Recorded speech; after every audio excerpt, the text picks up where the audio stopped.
अब तक हमने सुना राघव और उसके दोस्त पार्टी करने के लिए एक बार में जाते हैं, लेकिन वापस आने के समय उनके साथ एक अजीब घटना घटित होती है। उसके दूसरे दिन आदि के सिवा बाकी दोस्त नौकरी के लिए विदेश चले जाते हैं और 3 साल बाद वापस इंडिया आते हैं, क्योंकि उनका दोस्त आदि उसका एक्सीडेंट हो जाता है। वहीं एक अनजान खतरा उनका इंतजार भी कर रहा होता है। तो क्या होगा आगे, चलिए जानते हैं।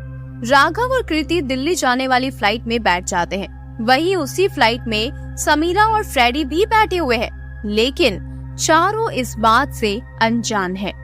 5 घंटों के बाद फ्लाइट दिल्ली एयरपोर्ट पर लैंड करती है। उस समय रात के 8 बज रहे थे। वो चारों फ्लाइट से नीचे उतरते हैं, तभी उनकी नजरें एक दूसरे पर पड़ती है। इतने दिनों बाद अपने दोस्तों को सामने देखकर उनकी आंखों से आंसू छलक पड़ते हैं। वो एक दूसरे को गले से लगा लेते हैं।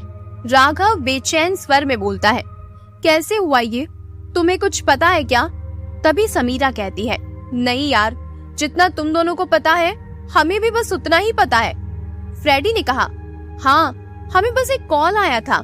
कृति ने कहा, तब तो हमें और देरी नहीं करनी चाहिए। मैंने कैब बुक कर लिया है, वो आता ही होगा। फ्रेडी अधीर होकर बोला, लेकिन हमें जाना कहाँ है? आदि किस हॉस्पिटल में है ये तो हमें पता ही नहीं है।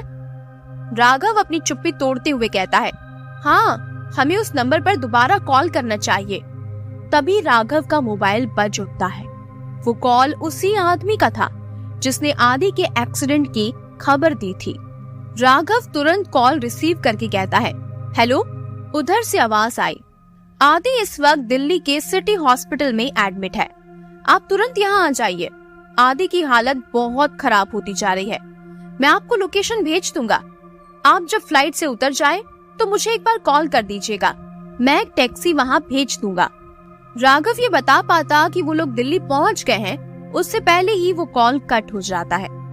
कुछ ही मिनटों बाद एक लोकेशन राघव के मोबाइल पर आ जाता है। समीरा कहती है, हमें जल्दी से उस हॉस्पिटल में पहुंचना चाहिए, पता नहीं आदि की तबीयत कैसी होगी। कीर्ति ने तुरंत कैब ड्राइवर को कॉल किया और जल्दी से जल्दी आने की हिदायत दी। करीब 5 मिनट के बाद एक काले रंग की कैब उनके पास आकर रुक गई। उसमें से कैब ड्राइवर नीचे उतरा और देर से आने के लिए माफी मांगने लगा। राघव ने कहा, लेट्स गो फ्रेंड्स। सभी अपने सामान को गाड़ी की डिग्गी में डाल देते हैं और फिर वो चारों गाड़ी के अंदर बैठ जाते हैं। गाड़ी तेजी से उस लोकेशन को फॉलो करते हुए आगे बढ़ चली। करीब आधे घंटे के बाद गाड़ी सिटी हॉस्पिटल के बाहर जाकर रुक गई। सभी दोस्त गाड़ी से उतरकर अपना सामान उतारने लगे, फिर तेजी से उस हॉस्पिटल के अंदर जाने लगे। चारों सीधे काउंटर के सामने जाकर खड़े हो गए। काउंटर पर एक खूबसूरत लड़की बैठी हुई थी और कंप्यूटर पर कुछ काम कर रही थी। वो उन चारों को देखते हुए मुस्कुराते हुए बोली, जी बताइए, मैं आप लोगों की क्या मदद कर सकती हूँ? राघव पूरी बात बताता हुआ कहता है, जी दरअसल हमारा दोस्त आदि रस्तोगी का एक्सीडेंट हो गया है, ऐसा हमें किसी ने फोन करके इन्फॉर्म किया है। क्या आप अपने फाइल में देखकर बता सकती हैं वो एडमिट है या नहीं? राघव बस एक सांस में कह देता है। वो महिला कंप्यूटर पर चेक करने लगी, फिर थोड़ी देर बाद बोली, जी मिस्टर रस्तोगी, हाँ यही एडमिट है, उनका रूम नंबर 20 में इलाज चल रहा है। समीरा ने कहा, वो ठीक तो है ना सिस्टर? वो महिला बोली, जी वो तो आप डॉक्टर से पूछ लीजिए, वो उसके बारे में आपको सही सही बता पाएंगे, लेकिन उससे पहले आप जाकर पेशेंट से मिल लीजिए। Thank you sister. चारों दोस्त ये बोलते हुए तेजी से रूम नंबर 20 की ओर आगे बढ़ने लगे। रूम नंबर 20 का दरवाजा खोलकर तेजी से वो अंदर चले गए। अभी तक उनके चेहरे पर दुख के भाव थे, लेकिन अंदर का नजारा देखकर वो बहुत चंके रह गए। पेशेंट बेड पर पेशेंट वाले कपड़े पहनकर बैठा हुआ था और एक प्लेट में रखे हुए पिज्जा बर्गर को बड़े आराम से खा रहा था। दिखने में ये बिल्कुल भी नहीं लग रहा था कि उसका कोई एक्सीडेंट हुआ है। आदि भी एकाएक उन चारों को देखकर अवाक रह गया। शायद आदि को उनके इतने जल्दी आने की उम्मीद नहीं थी। कुछ समय तक सभी उसी मुद्रा में एक दूसरे को देखते रहे। फिर आदि बोला, अरे दोस्तों, तुम लोग आ गए? एयरपोर्ट पर उतरने के बाद फोन कर देते, मैं टैक्सी भेज देता तुम लोगों को लाने के लिए। तुम लोग खामखा परेशान हुए होंगे। आदि कुछ और बोलता इससे पहले ही राघव बोल पड़ा, 1 मिनट, मुझे समझने दो। जहाँ तक हमें बताया गया था तुम्हारा एक्सीडेंट हुआ है, राइट? और तुम्हारी तबीयत बहुत खराब है, लेकिन तुम्हें देखकर तो लग नहीं रहा, तुम तो बिल्कुल ठीक हो, तुम्हें तो कुछ भी नहीं हुआ है। तब आदि संभालते हुए बोला, देख ये तो अच्छा ही है ना कि तेरा दोस्त बिल्कुल ठीक है। क्या तू मुझे एकदम ठीक देखकर खुश नहीं हुआ क्या? क्या तुम लोगों को खुशी नहीं हुई कि मैं ठीक हूँ? राघव तेजी से आदि के पास जाकर उसे एक खींच के थप्पड़ मार देता है। देख, तू बात को बदलने की कोशिश मत कर। तूने जानबूझकर अपने एक्सीडेंट की खबर देकर हमें बुलवाया। आदि चिढ़ते हुए बोला, हाँ तो क्या गलत किया मैंने? मैं अपने दोस्तों को मिलने के लिए नहीं बुला सकता क्या? राघव तेज आवाज में बोला, अबे पागल, बुला सकता है, लेकिन ऐसे झूठ बोलकर थोड़ी। तुझे क्या पता तेरे एक्सीडेंट की बात सुनकर हम लोगों का क्या हाल हुआ। हम बिना कुछ खाए पिए तुझसे मिलने चले आए, हमारे जज्बातों के साथ खिलवाड़ किया। अब बस बहुत हुआ, मैं यहाँ पर एक पल भी नहीं रुकूंगा, मैं वापस जा रहा हूँ। ये कहकर राघव वहाँ से जाने लगा। तभी आदि गंभीर लेकिन तेज आवाज में बोला, तो मैं और क्या करता? मैंने कई बार कोशिशें की तुम लोगों को बुलाने की, लेकिन तुम लोग हर बार काम का बहाना बनाकर बात को टाल देते थे। इसीलिए मैंने ये रास्ता अपनाया। 3 साल में तुम लोगों को एक बार भी मेरा ख्याल नहीं आया कि बेचारा कैसा होगा। तुम लोगों को तो बस अपने काम की पड़ी हुई थी। जाओ, चले जाओ तुम सब, रह लूंगा मैं तुम लोगों के बिना अकेला। और आदि चुप हो गया, उसकी आंखों से आंसू छलक आए। राघव भी जहाँ था वही मूर्ति की तरह खड़ा हो गया। तब कीर्ति राघव के पास जाकर उसे समझाने लगी, गलती हम सब की है।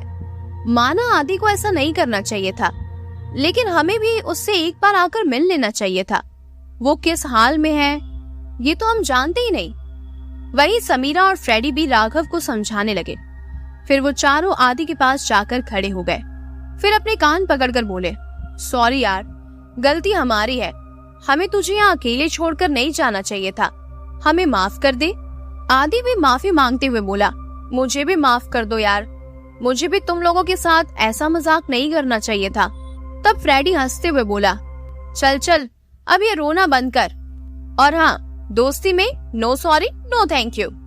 ये सुनकर सभी खिलखिलाकर हंसने लगे। राघव आदि को गले लगाते हुए बोला, तू भी ना यार, तूने तो मुझे सच में बहुत डरा दिया था। तभी फ्रेडी ने कहा, चलो यार, अब हम सबसे पहले ना होटल चलते हैं, मुझे बहुत जोरों की भूख लगी है। कृति ने कहा, हाँ 9 बज गए हैं, हमें किसी अच्छे होटल में जाकर साथ में डिनर करना चाहिए, वैसे भी सभी को इतनी भूख भी लग रही है।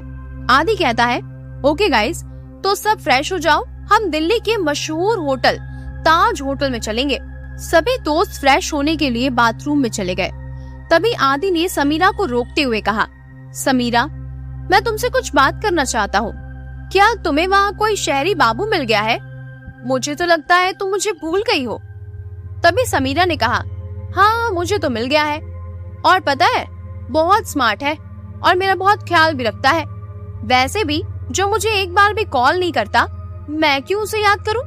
आदि हल्के से स्वर में बोला, अच्छा, मैंने तुझे कितनी बार कॉल किया था, लेकिन मैडम को तो दूसरे बंदे स्मार्ट लग रहे हैं, तो मेरा फोन क्यों उठाएगी? समीरा याद करते हुए बोले, ओ सॉरी यार, वो मेरा पुराना फोन तो मैंने अपनी बहन को दे दिया था, और शायद उसने तुम्हारा नंबर ब्लॉक करके डिलीट कर दिया होगा।